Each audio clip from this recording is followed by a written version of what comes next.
Let's talk about the future of behavioral healthcare for organizations. And to discuss this, I'm really glad to have with us Dr. Jonathan Neufeld. And Dr. Neufeld has his PhD in clinical psychology, and he is the program director of the Great Plains Telehealth Resource and Assistance Center, a federally funded technical assistance program housed at the University of Minnesota Institute for Health Informatics. The center provides telehealth training and consultation to interested healthcare providers across the Great Plains region. Dr. Neufeld also has consulted on a wide range of projects related to rural health and telehealth over the past 15 years. He's presented at national conferences, published peer-reviewed articles in the fields of telemedicine, clinical decision support tools, mental health services evaluation, and clinical outcomes. So Dr. Neufeld knows what he's talking about, and I'm really glad to have you with us, Jonathan. Thanks, Ray. Yeah, so in terms of the future for behavioral health organizations, the reason why we're talking about this obviously is the pandemic. So all of these organizations quickly pivoted to using telehealth, and now things have just expanded greatly. So people had to receive services virtually. Now they're coming back into the office. However, organizations have kind of established these workflows for providing services virtually. They've seen the benefits. So I know a lot of organizations are doing hybrid models and kind of really considering, where do we go from here? And you have an inside view of this in terms of what organizations throughout the country are, well, the Great Plains area, are talking about in regards to that. So just to get started, I was wondering if you could tell me how you got started in this field and working for the TRC. What's your story there? Well, I started out in my career at UC Davis Medical Center in Sacramento and got a chance, just by chance, to work with some really great people in the field. Don Hilty and Peter Yellowlees and Jim Marson and others who were there. They were younger faculty or mid-career faculty doing telemedicine. And UC Davis had a telemedicine training center, one of the first in the country. And I went through that center and actually did a couple of projects with Jim and Peter and got me into telemedicine. And I thought it was a great field. I then moved to Indiana, but wanted to build connections with the telemedicine community in Indiana while I lived there. So started reaching out and found some folks who were interested, and one thing led to another. I ended up writing some grants with the Indiana Rural Health Association for federal technical assistance in telemedicine, and a couple of other stops along the way, including a private practice and a local community mental health center. And ended up at University of Minnesota directing their telehealth resource center.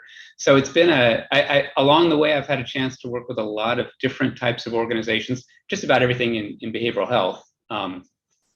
Although now we are exposed a lot to the broader field of healthcare. Generally, we do a lot with health centers, community health centers, less so critical access hospitals and rural health clinics, but it's the full range of telemedicine. But my particular interest and expertise is more focused on behavioral health. Yeah. So, and how long have you been working with the TRC?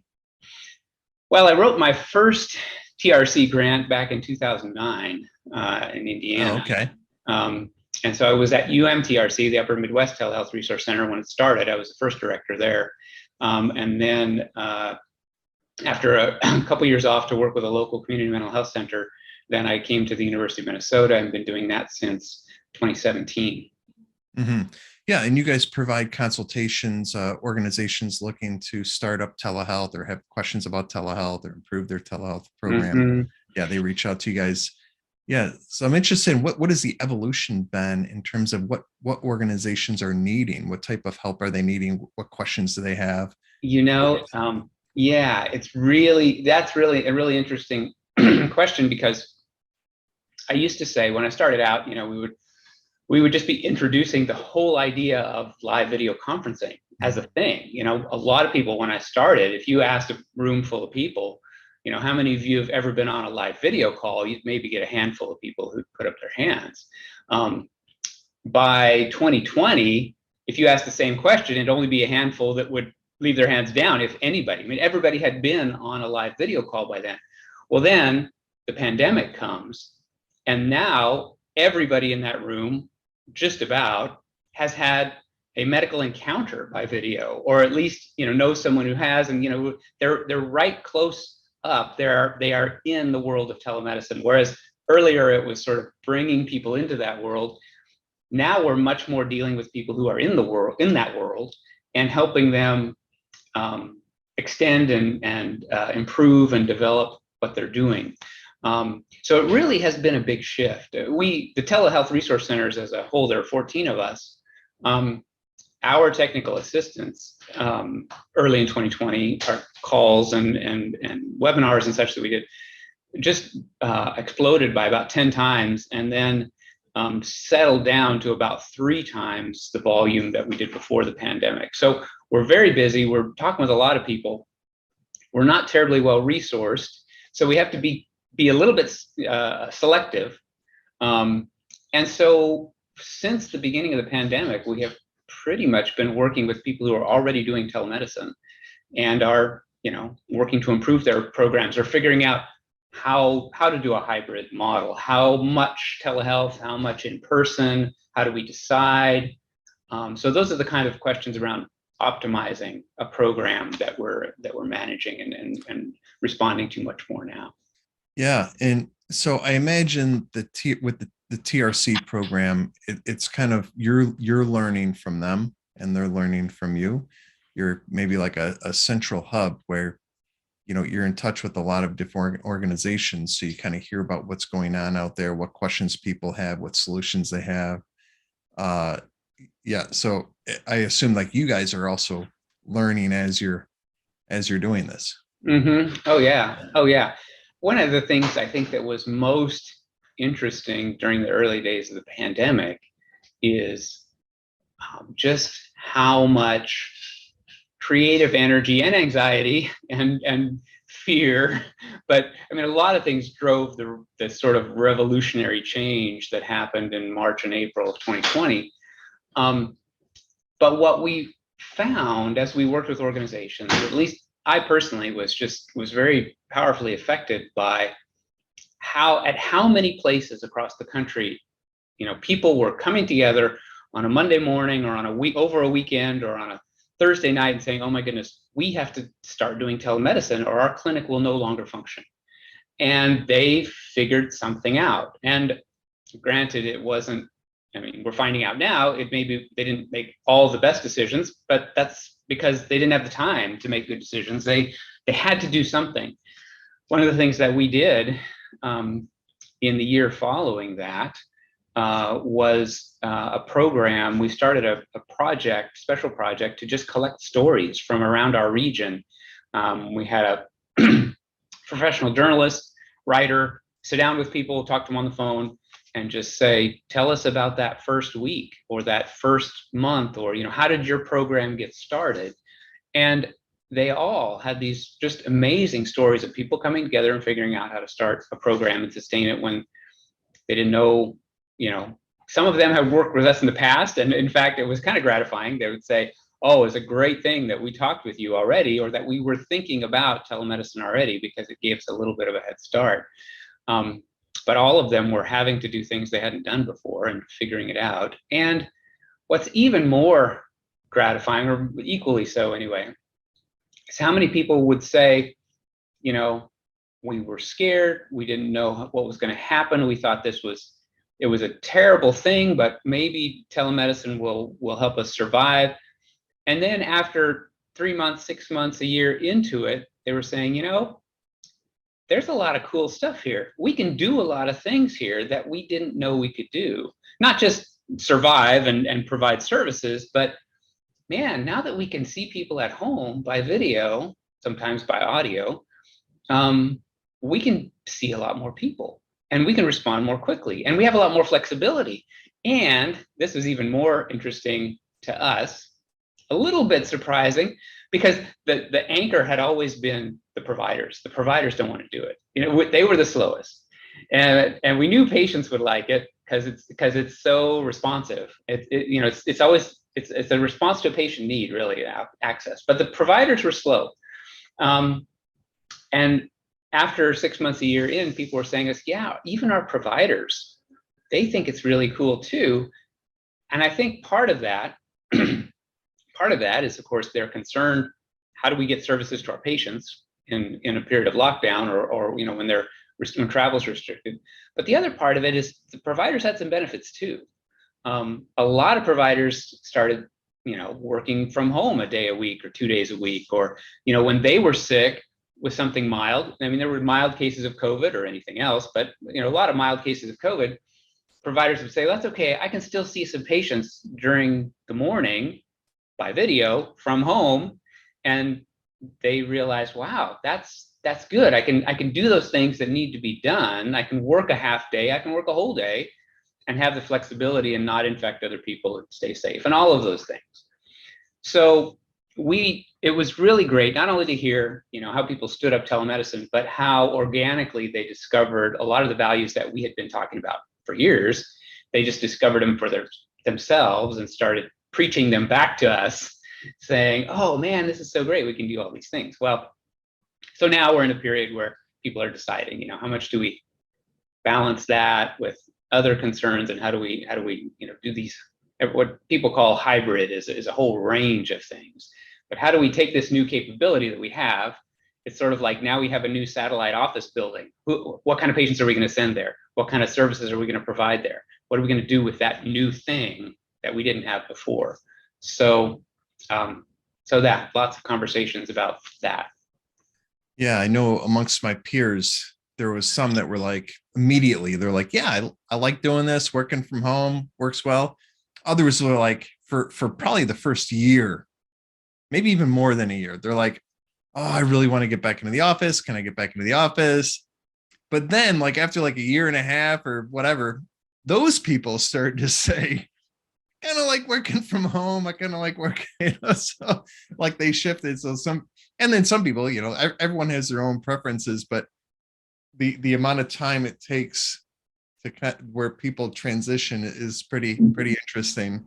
Yeah, it is a series of behavioral changes that don't just happen overnight, and different people have different patterns.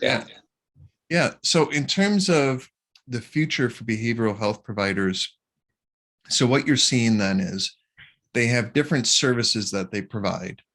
And now they're starting to think, okay, how can we implement the use of technology or virtual services in those different programs or services that we provide?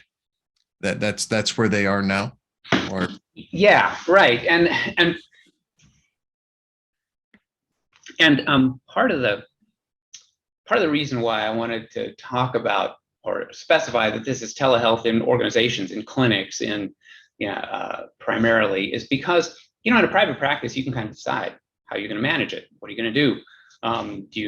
Do you want to work from home a couple of days a week? Do you want to work in the office? Do you want to just shut down the office and not pay that expense and do something different? Whatever. You have a lot of that flexibility. When you're working in a clinic, it's much more a decision. Well, different clinics make decisions different ways. I mean, it might just come down from the CEO, here's what you're going to do.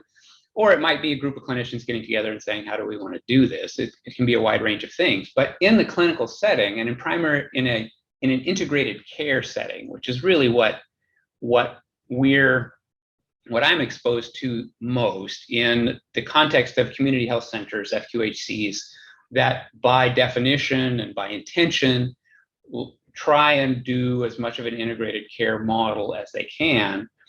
And for those that don't know what integrative care is, integrating behavioral health with physical health services. Right. So you have physicians, primary care physicians, and psychologists and counselors working alongside each other in the same building, and collaborating and sending patients back and forth. And it varies from, every now and then sending somebody to the social worker for counseling to, kind of fully integrated systems. There's a range of that. But in those contexts, the kinds of struggles, as you might imagine, can get very complex. Not only, how much virtual care do we want to do, but for example, how do you hand off a patient virtually? Or do we just say, we're not going to do virtual handoffs, we're going to do handoffs in person, but we just don't know how to do them virtually, so we're not going to.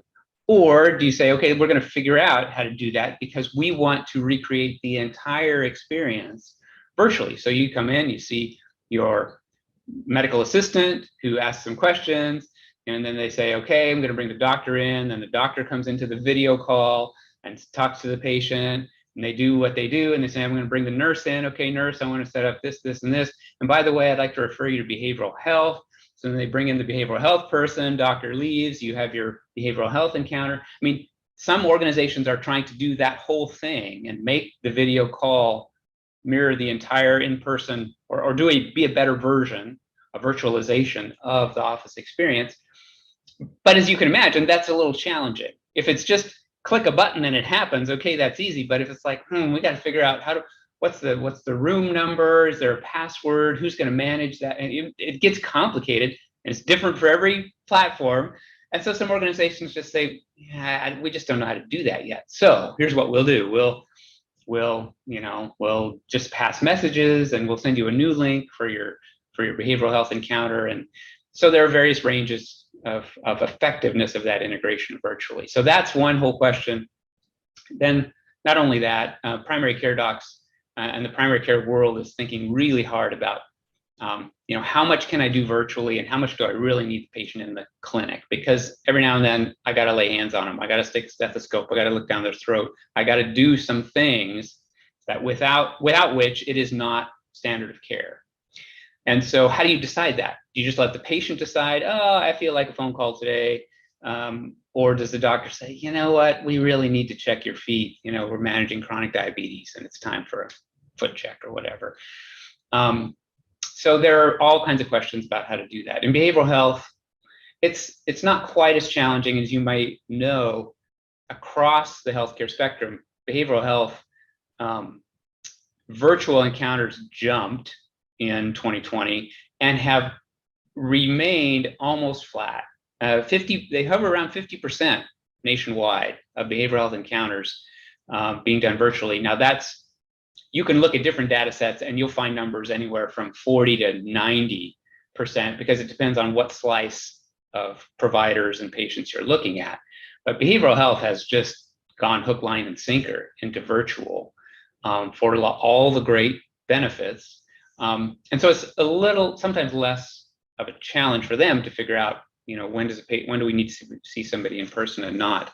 But there are still, certainly in med management and the psychiatry fields, it's not a done deal. It's not an easy question.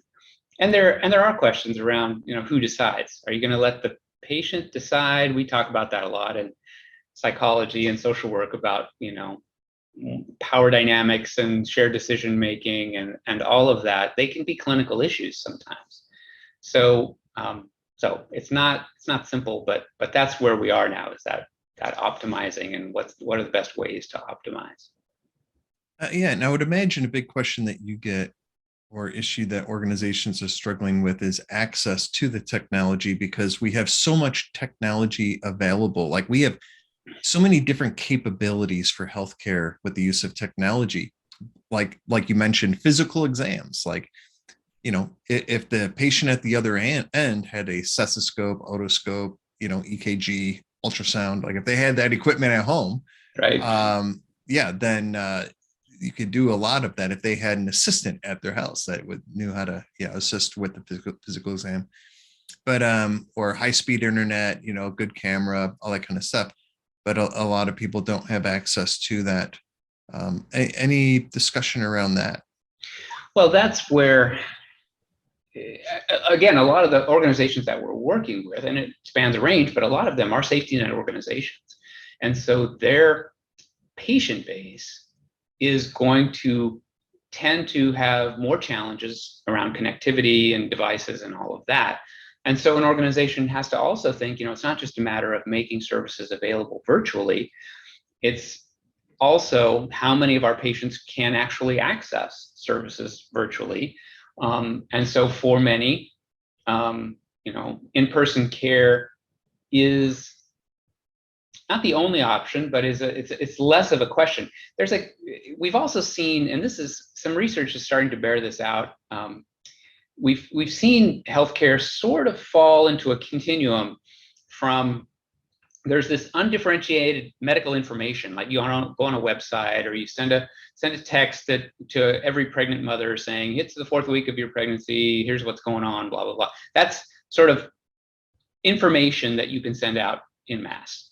But the lowest common denominator of individualized healthcare, and the easiest technological arrangement for that is a telephone call or an in-person visit. I mean, those two both kind of fit on that side of the spectrum. If transportation is an issue, then the telephone call becomes easier, and almost anybody can access care with a telephone call and get individualized healthcare. The next step up the continuum is live video. It's a little more challenging technologically, but the exchange is much richer. And I think there's just no question anymore that a video call beats a phone call in the amount of information that is conveyed, both in background, context, nonverbals, all of that. Now, it's not that the telephone call can't do certain things. It can do many, many things. And I think that's one of the things we're learning. We can do a lot more with a telephone call than we thought we could, or that we admitted that we could. And most healthcare encounters need a lot less than we would like to admit. I had a psychiatrist tell me once, addiction psychiatrist told me that, yeah, if I can't smell the patient, I don't really know how well they're doing. And I thought, okay, maybe. I also had a psychiatrist tell me once that he thought psychiatry would probably be the last specialty to get into virtual care, because you really need that in-person contact. I didn't want to break it to him. It's like, you missed that train. But the fact is that there are healthcare encounters that obviously need in-person care, and there's a continuum there.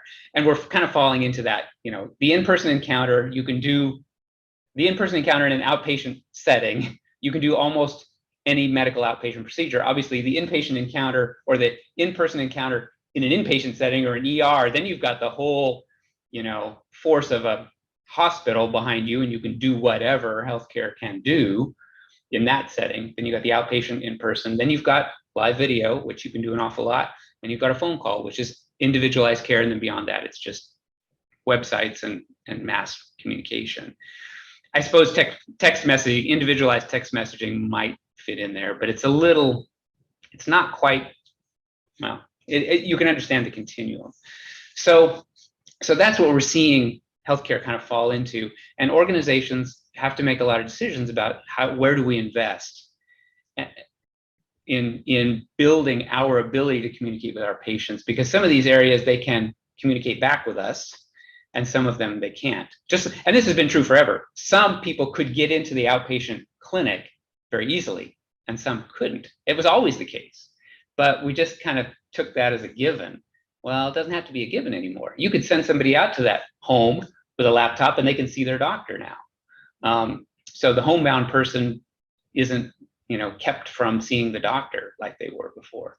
So yeah, we're building a lot of bridges there, and healthcare organizations are deciding which of these, where on the continuum are we weak, where on the continuum would building our capability most impact our patient access. And it's not a done deal. It's not an easy answer, and some organizations some organizations do have an easier time of figuring that out, and others are saying, yeah, we're gonna have to build capabilities all along the spectrum, and it takes time and effort and all of those things. Yeah, so there's a lot of decision making in terms of what do we want to invest in. Mm-hmm. Mm-hmm. Yeah. And I wonder what are the factors that determine how much to invest in? Because my first thought on that is reimbursement. Am I going to get paid for it? That is the one that comes up all the time. Yeah, because there's a lot of technology that can improve services. Oh yeah, and anybody who's been in private practice knows that you can provide a lot of services that you don't get paid for. So, and the whole trick is to figure out, every now and then you got to do some things that aren't going to get paid for, but that's part of the job. You gotta have a balance that you can sustain. So reimbursement is the first one. Obviously, kind of before that, I suppose, is legality. There are some things that are not legal, although I make this point a lot in my presentations. Most of what we think about as what you can or can't do in telemedicine, most of the time what we mean is what you can or can't get paid for. There are some things you can and can't do, and those are handled by licensing boards at a state by state level. But it's nothing. It's not usually not strange. I mean, there was a time 10 years ago when most psychology licensing boards hadn't really addressed telepsychology. Now almost all of them address it somewhere in their code about, and basically in a positive way, saying you can do this, you can establish care, but you need to follow, the same guidelines as in person, same quality of care as in person. That's pretty standard language. So at least it is covered, and there's little concern about doing things illegally as long as you're in your scope of practice. What we're most often talking about is reimbursement. But then beyond that, it's the expense of equipment is one. That's the first thing that comes to mind. I think the second thing is, our patient access to technology, at least in safety net situations or in situations where you're wondering, do my patients have access?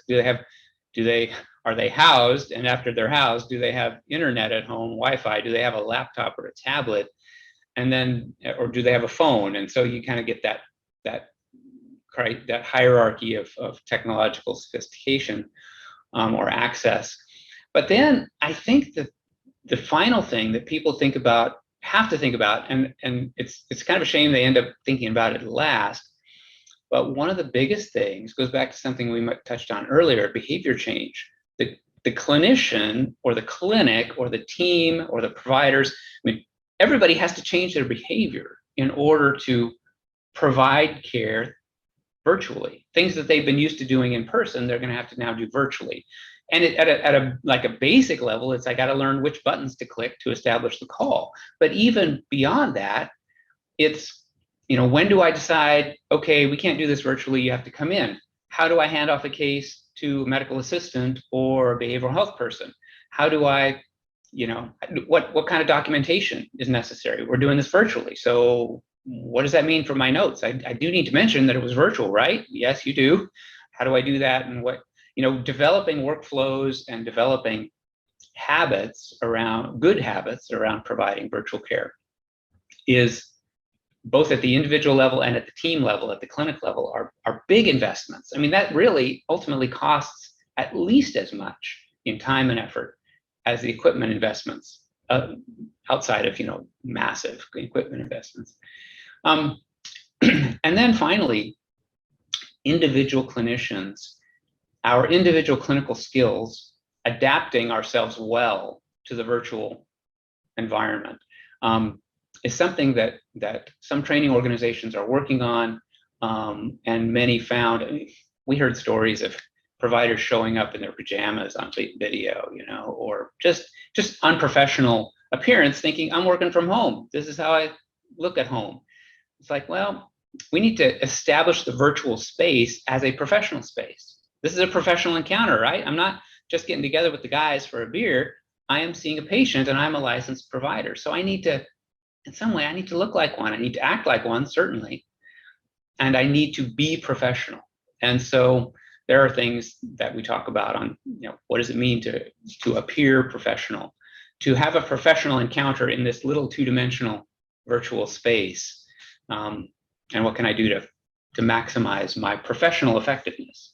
Because there is something to that. If I show up as a professional and act as a professional, I am more effective than if I show up looking unprofessionally and acting unprofessionally. So there's that final, and there are probably other things that I haven't mentioned, but those are all parts of investing into virtual care. Yeah. So organizations,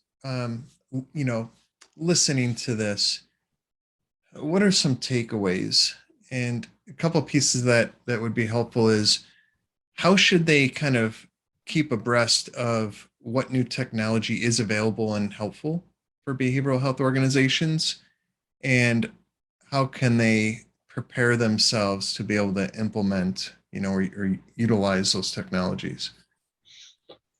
Boy, the technology question comes up a lot for us.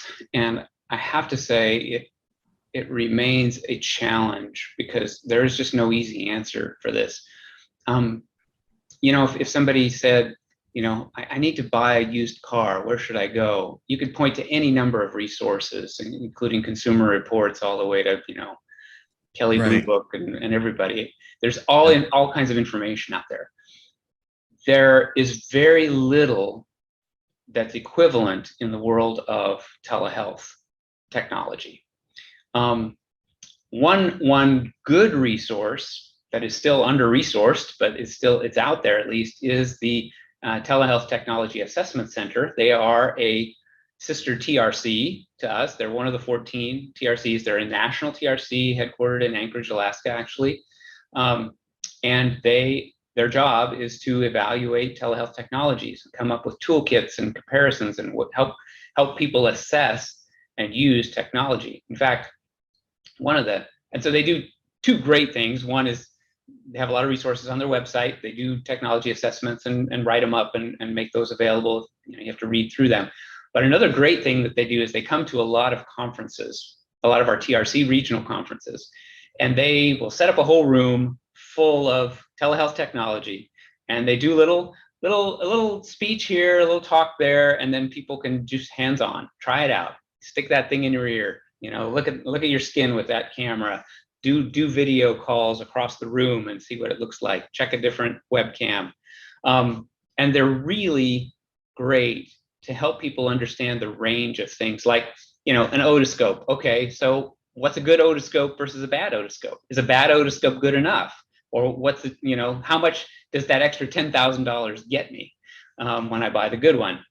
And these are the kind of things that just help people level set and get more familiar with what's out there, and as well as what's coming. The TTAC looks a lot at what's coming. So that's one resource.